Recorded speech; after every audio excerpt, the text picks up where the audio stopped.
Muy bien, espero que todos estén bien del otro lado. No tengo un tema tan definido, pero les voy a presentar un episodio más de el podcast de Mike. Creo que ya este es el episodio 100 y dele. Ya lo vamos a chequear por allí. El último episodio yo hablé de un tema que me pareció súper interesante, ¿verdad? Espero que ustedes también, pero veo que, y sinceramente me he desanimado un poco en hacer tantos podcasts debido a que, bueno, no veo mucha afluencia de gente viendo el acto del habla. De eso hablé, actos del habla. En el 128, este sería el 129. Entonces, como les decía, sí es verdad que desalienta de alguna forma también si haces esto para que lo vean y resulta que no los están viendo tanta gente, es un poco desalentador. No se los voy a negar. Así que suscríbase, comparta, todas esas cosas que sí ayudan. Parece mentira, pero sí ayudan. Ayudan incluso no tanto por cuestiones monetarias, aunque también en algún momento espero monetizar, ojalá. Pero sobre todo por cuestiones de incentivo, o por lo menos uno adicional sería el hecho de que haya una afluencia de gente, de personas, quiero decir, que se estén beneficiando, o no como un beneficio que les haga falta necesariamente, como si se tratara de algo vital, no, sino como algo que sencillamente es una información que bien pueden aprovechar.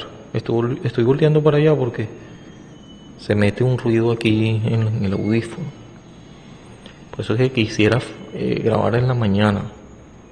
Aquí sí hacen bulla, yo. Demasiada bulla. Vamos a hablar de el dato. No sé si ponerle así a la final. Ya veremos qué se me ocurre, pero aquí tengo unas notas y las voy a usar cuando toque.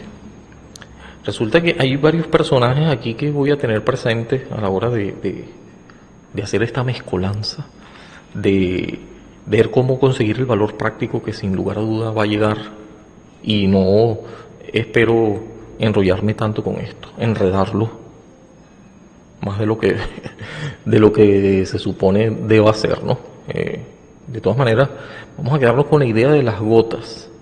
Esta idea de las gotas es de este personaje que yo hablé de la vez pasada, es Wayne Hare. Creo que se pronuncia así, ¿sí? Esto transliteralmente significaría, si lo ponemos en español, en inglés es que está este nombre escrito. Claro, es un nombre, no es White Hair, sino más bien es un nombre completo, ¿no? O sea, no es separado, es un nombre compuesto, diría yo, pero significaría algo así como cabeza blanca. Cabeza blanca, y vamos a escribir esto aquí, white, que es blanca, y hair, que es cabeza. Cabeza blanca. ¿Y por qué se llama así? Ya le voy a decir, este personaje es el de Proceso y Realidad, y ya vamos a ver por qué. Aquí estoy viendo cómo se escribe el nombre, ¿sabes? Claro. Exactamente. Y quizás ver la pronunciación, escucharla, mejor dicho, sería buenísimo. Cabeza blanca. Whitehead. Si lo escucharon, perfecto. Según el diccionario de Google Translation. Bueno, en fin. Las goticas en Proceso y Realidad. Una gota cae, según como él lo veía, no tanto como un flujo, sino como paquetes discretos. Esto se parece mucho a lo que decía en la mecánica cuántica, que en aquel momento nada tan sofisticado como se le conoce, y los cuantos de energías, pionero de la mecánica cuántica, por eso es que no estaba tan sofisticado todavía, Max Planck. ¿Y qué quiere decir Max Planck con esto? Justamente tendría que ver con no un flujo continuo, sino paquetes discretos, en la medida de que uno sí tiene mucho que ver con el anterior, pero se termina haciendo sólido cuando está relacionado con el pasado. Es decir, que ya es un hecho histórico, por tanto, sigue el flujo y este ya es un dato, sirve de dato. La historia es un dato, ¿sí? La historia es un dato. La historia está en pasado. El presente estamos haciendo historia. Claro, porque sabe que esto al final y de todas maneras va a quedar en el pasado. Y en el futuro lo van a recordar como un hecho. Algunas de estas cosas sí es que son relevantes como hecho histórico. Y todo tiene que ver con la otra cosa que ocurrió, el evento. De alguna manera, estos sucesos se van traslapando, se van fusionando uno con otro. Entonces da la idea no tanto de un flujo corriente continuo, como diría Heráclito, ¿verdad? Sino más bien como, si queremos verlo de esta manera, como paquetes discretos. Justamente eso es el dato. Hay potencialidades que se van a manifestar en el futuro, pero uno las puede prever de alguna manera con mucho margen de error, puede intuir o puede tener expectativa de lo que va a ocurrir en relación a el género, a lo que pudiera decirse, usando el ejemplo de una semilla. Una semilla es un acto actual, pero el acto en potencia sería un árbol y todavía más. Se espera de que si es de cierto género sea un árbol de mango, que finalmente, hablando de este fruto, si es de mango, la predisposición que tiene, diría Leibniz, una armonía preestablecida, y uno ya tiene esta expectativa de que sea de cierta manera, de que ocurran ciertos eventos en el futuro como acto en potencia. Tiene el potencial de ser un árbol y lo será eventualmente. Uno casi, y digo casi por aquello de que el escepticismo moderado de Hume nos hace pensar de que la costumbre tiene sus sorpresas o anomalías que se pudieran presentar. Estoy pensando en Karl Popper, y también, ¿por qué no? Cuando se derrumba un paradigma, ¿quién es el que habla del paradigma? Ya lo vamos a poner por allí, ya me voy a recordar también. Thomas Kuhn, ¿sí? Thomas Kuhn. Ahora, la aprehensión, ¿y por qué soltar todos estos personajes? Porque la aprehensión es cuando capturas, ¿sí? Eso es justamente lo que significa la palabra aprehensión, y tiene que ver mucho con aprehensión, aprender, capturar. Pero la aprehensión es no solamente coger algo asido, sino capturar. Y este capturar significa que emerge de un proceso que ya se está dando. De modo que cuando finalmente obtienes esto, como que lo capturo, y si esto tiene memoria histórica en el sentido de que socialmente hay una evocación respecto al hecho, se pudiera convertir ya en un hecho histórico, un fact history.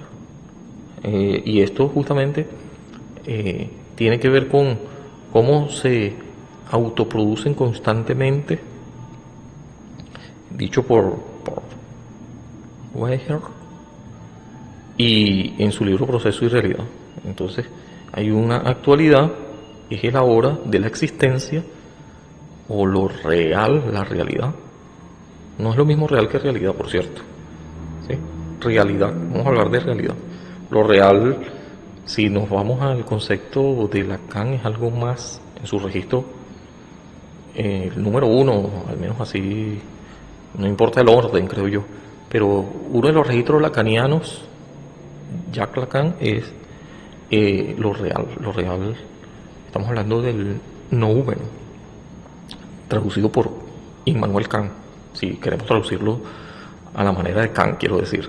Y el fenómeno que sí está en los otros dos registros de Lacan, por lo menos así lo podemos intuir, según la conceptualización de uno y otro, esto está cuadrando mucho más con el registro de la realidad, que en pocas palabras sería lo que puedo percibir dentro del fenómeno, término de Immanuel Kant también, este último fenómeno, y que en el registro lacaniano sería lo simbólico, el registro simbólico, y el registro imaginario, ¿sí? No tengo ningún teleprompter, no estoy viendo mis notas, simplemente lo estoy recordando. Y mientras tanto vamos construyendo este discurso, que esta es la cuestión, ¿no? Cuando el lenguaje te habla, ¿sí? No es que yo estoy hablando un lenguaje, esto es una discusión de la filosofía del lenguaje, pero también es obvio que está ocurriendo ahora mismo, ¿no? Yo voy tirando palabras y ya veremos si me suenan bien al final, cuando este discurso ya esté completamente ensamblado. Y justamente de eso se trata lo real. Lo real es inconmensurable.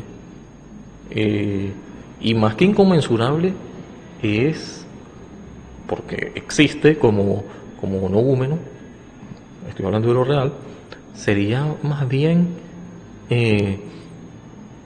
yo diría que incognoscible, ¿sí?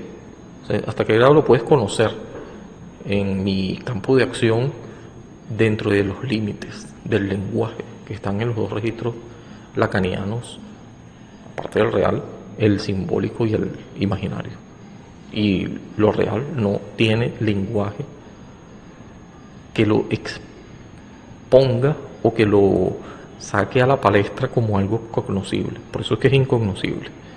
De modo que, hablando de esto, se nos viene a la mente el cogito ergo sum de René Descartes, cuando él se ponía justamente como espectador, como centro, antropocentrismo puro y duro, pienso, luego existo. Es decir, que yo, que habría que ver cómo definir ese yo, ¿no? Como ontológico, el ser, y aquí nos recordamos de Parménides, que hablaba de el ser y el no ser, que el ser existe, el no ser es una contradicción del ser, por tanto una negación que se anula porque se presume la no existencia, de modo que es la nada. Nada hay fuera del texto. Se nos viene eso a la mente también de ¿quién? Claro, Derrida, Jacques Derrida. Y ese nada justamente es el que revienta la cabeza, es el que termina explotando, porque tenemos que conocer ese nada.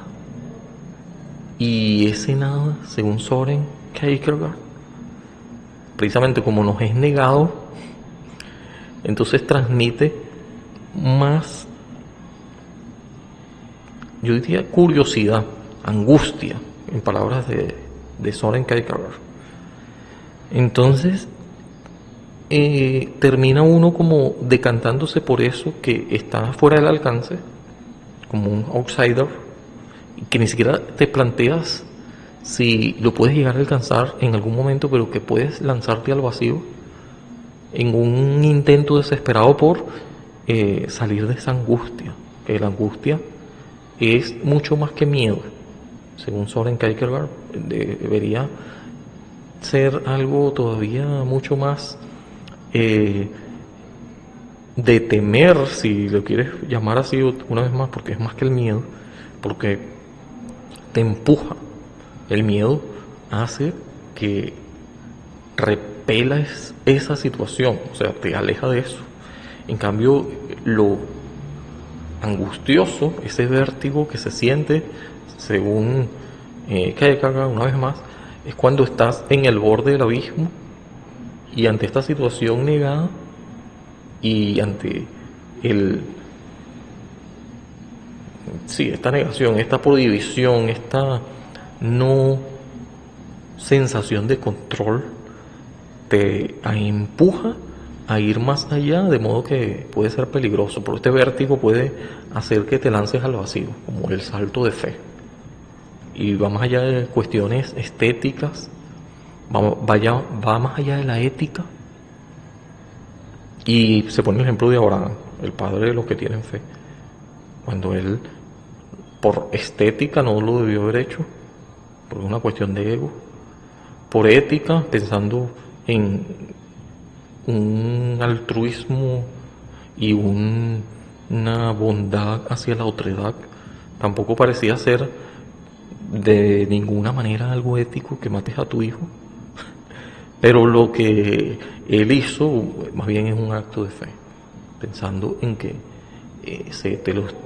quién te lo está solicitando y pensando en que esto te trasciende, va más allá de tu individualidad, pero al mismo tiempo es una decisión también muy propia en cuanto a inmanente, esta situación trascendental de hacer algo como que si exactamente un salto de fe, de ahí viene esa palabra, en una entrega total, ¿sí? Un delivery, o pudiéramos decir también, ¿por qué no? Estás no pensando demasiado en el final, no es teológico, sino es más bien disfrutar, o no tanto disfrutar en el caso de esto que estás haciendo, como la idea de cargar una leña, unas piedras y un cuchillo, irte sin ovejas, porque el acto de sacrificio es el muchacho que llevas. Y bueno, nada, esto es algo que sencillamente es entregarse al proceso y se parece mucho, si me lo permiten, a... yo hablé de eso aquí también. Vamos a ver si lo consigo aquí rapidito. Ajá. No tanto la absorción, el nivel flow. Y el nivel flow es cuando la persona se entrega de manera plena, sin estar pensando demasiado en la finalidad o lo teleológico, sino en el proceso. ¿Sí? Si yo puedo mezclar todo esto aquí, mucha mezcolanza, pero bueno, vamos al dato, volvemos al dato. El dato quiere decir que esta situación ya ocurrida te queda como experiencia, está documentado. Si es histórico, probablemente el documento pueda venir de transmisión oral, por medio de transmisión oral, o a través de medios escritos, y ahora, menos mal, también se pueden fosilizar, documentar. Si se quiere, se puede entrar en un trabajo elaborado, porque se le imprimió esfuerzo, por eso trabajo. Y este documento puede llegarnos también en registros electrónicos ahora, audiovisuales. Así que más adelante puedes tener este dato y verificarlo y hasta contrastarlo y ver cómo esto puede coayudar a otra cosa novedosa. De modo que este dato, esta captura, esta prehensión que tú como ser pensante puedes dilucidar como individuo, termina alterando tu cosmovisión, y entramos entonces en el terreno de lo que se puede decir relacionalidad o intersubjetividad, de lo que podemos estar de acuerdo porque tiene una lógica compartida o una racionalidad compartida, mejor dicho. Entonces, esa totalidad como suma de todas las relaciones pasadas, presentes, y están proyectadas al futuro, al devenir, al acto en potencia. Y este acto actual sería, en palabras una vez más de Weiher, nada más que la realidad. La realidad la vivimos en el ahora. Whitehead. Muy bien, entonces, para no convertir esto en algo más largo, aquí hay mucho que decir. Ya después, y creo que ya lo hablé en algún momento también de las triadas como motor de cambio, hablando de Peirce, que tiene un signo lingüístico bastante particular que involucra al interpretante como persona, una vez más, individuo que puede, según su propia experiencia, que es muy particular, única e irrepetible, hacer una inferencia de su mundo, ¿sí? Y cada quien pudiera hacer, según su propia particularidad, experiencia y vida que es única, que no se parece o semejante, por supuesto, pero no es idéntica a la de otro. Definitivamente no. Entonces va a sacar su propia conclusión observando el mismo fenómeno, pero con otras inferencias que le llevan a concluir, hacer de ese acto actual, convertirlo en una aprehensión que no es igual, idéntica. Puede que tenga mucha relación, mucha semejanza, pero no es igual. Por aquello de Cain, de la indeterminación de la traducción. ¿Qué piensa usted cuando ve lo mismo que yo? ¿Es algo que puedo yo definir con el lenguaje? ¿O es algo como que si una experiencia única no pueda capturar la esencia, si es que hay una esencia posible, ¿no? Esto también es discutible en la medida de que si es una esencia que se puede capturar,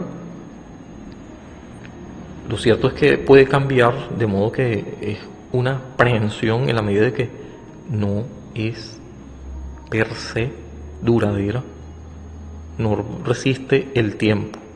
Sin embargo, las ideas se mantienen en la medida de que hay unas partículas que van a trascender. Esto es justamente lo que quería decir este personaje de Proceso y Realidad de Weininger. Y aquí tengo unas notas que me hacen pensar, ¿sí? Bueno, aquí está la contradicción y la dialéctica del amo y el esclavo, o el amo y la servidumbre. Esto también es una triada de Hegel, de el ser en sí, el ser para sí y el ser en sí para sí. O como diría también de otra forma y de una forma más negativa, ¿no?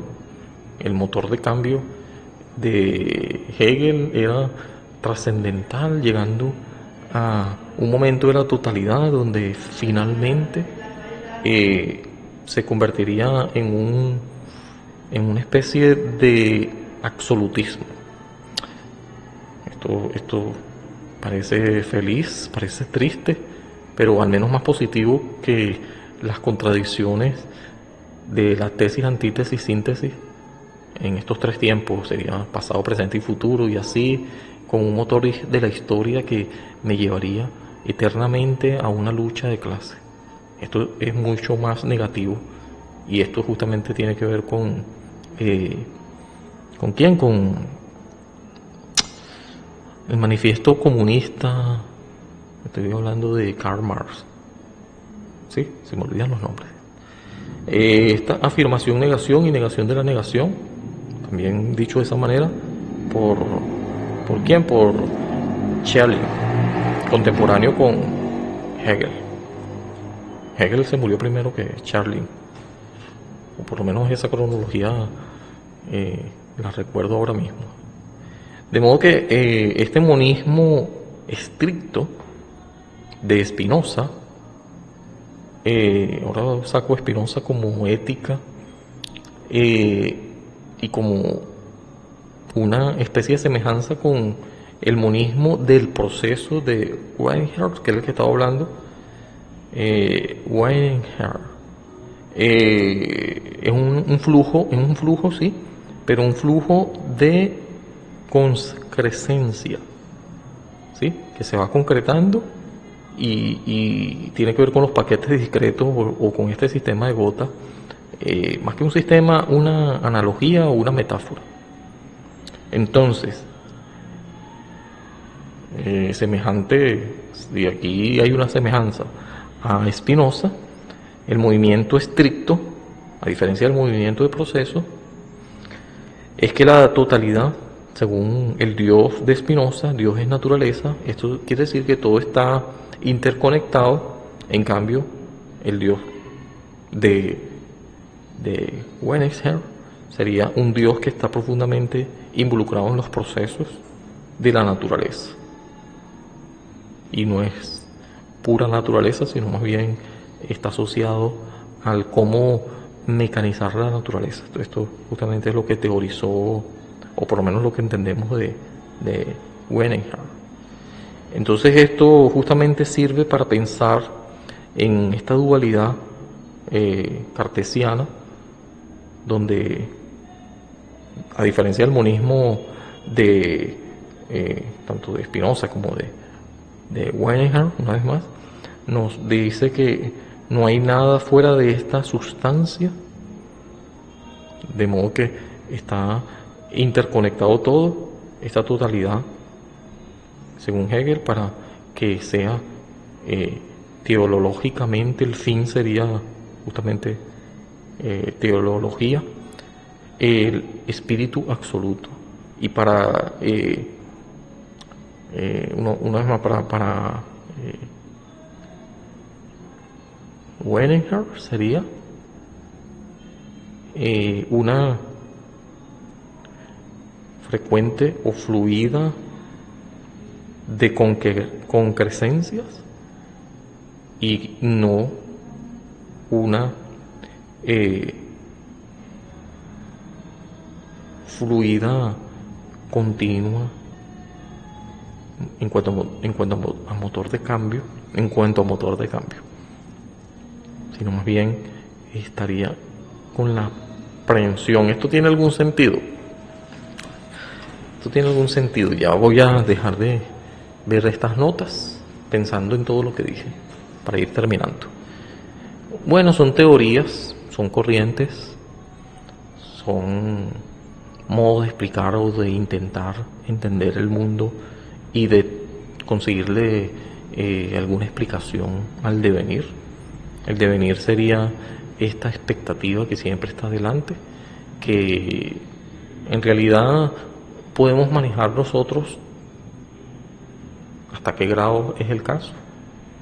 Esta libertad o libre albedrío, o más bien un determinismo como el de Spinoza, que si no lo entendemos lo suficientemente bien en cuanto a comprender, en la medida de que no lo comprendamos, pues ya existe, es cuando se puede expresar angustia, o mejor dicho, detonarla, porque no conoce suficiente, y siempre el no conocer da una sensación de pánico cuando no tienes el control, cuando no sabes, y esta incertidumbre te lleva a niveles de paranoia porque no tienes dentro de tu lenguaje cómo explicar esto.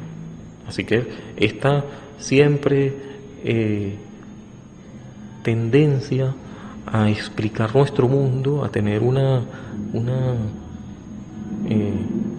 filtro antropocéntrico que lo podamos explicar en términos humanos por medio de nuestro lenguaje y que sea digerible en la medida de que yo lo entienda, da cierta sensación de control y tranquilidad, de modo que no me convierto en un yo en estos días lo expliqué, por ahí tengo un diagrama. Esto también justamente tiene que ver con lo que Lacan decía. Un ensimismado es más bien comprometido con la otredad en la medida que trato de entenderlo. Entonces esto es neurosis, un ensimismado es psicosis. Entonces prefiero ser social en cuanto a lo público, el consenso, Entonces ahí estoy en la neurosis o psicótico en cuanto a individuo como Soren Kierkegaard y más bien pensando no en lo público sino en lo privado, ensimismado en mí, un poco de más ego, no tanto individualismo como pretensión de conquista, sino que la verdad es que cada quien tiene un punto de vista que trasciende el lenguaje, de modo que, por supuesto, para irme a lo social y que no me vea como un psicópata o un sociópata, tendría yo que entrar en el contrato social, es decir, respetar los acuerdos y someterme a ellos, cambiando estos supuestos derechos, como diría David Hume, restringiendo mis pasiones o emociones y cambiándolos, haciendo esta transacción, una vez más, esta dialéctica con lo público que tendría que ver con, cambiar estos derechos por deberes, ¿sí? Y en esa medida entrar en el contrato social en cuanto a lo que se pudiera decir una convergencia. Y esto justamente tendría mucha más lógica sin obsesionarme demasiado, por supuesto, en lo que sería lo neurótico, ¿sí? Pero cuando me quedo sin lenguaje, estoy en un estado de indefensión tal de no poder expresar. Y es allí donde está el síntoma también de la explicación psicoanalítica, interpretando y también poniéndole de su propia cosecha, Jacques Lacan interpretando a Freud.